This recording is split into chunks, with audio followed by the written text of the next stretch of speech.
మన భారతదేశంలో గురువుకి ఒక మహోన్నతమైన స్థానం ఉన్నది. ఆ సంగతి మనందరికీ తెలిసింది. మాతృదేవోభవ, పితృదేవోభవ, ఆచార్య దేవోభవ, అతిథి దేవోభవ. ఈ సంస్కారం మన భారతీయులందరికీ ఉంది. మనం ప్రపంచంలో వచ్చిన తర్వాత మొట్టమొదటి గురువుగా మనం తల్లిని అనుకుంటే రెండో ఒక గురువు మన తండ్రి అంటాం. అలాగే మన అతిథుల కంటే ముందు స్థానం, తల్లిదండ్రుల తర్వాత స్థానాన్ని మనం అందజేసింది గురువులకి, అంటే మన ఆచార్యులకి. గు అంటే అంధకారం, రు అంటే పారద్రోలటం అని.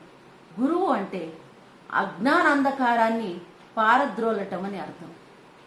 ఈ ప్రపంచంలో మనం జీవితాన్ని అనుభవిస్తూ ఉన్నప్పుడు ఎన్నో ఒడిదుడుకులు, ఎన్నో రకాల ప్రాబ్లమ్స్ వస్తూ ఉంటాయి. అటువంటి అన్నిటికీను మనం ఎంతో కొంత జ్ఞానం లేకుండా సొల్యూషన్ వెతకలేము.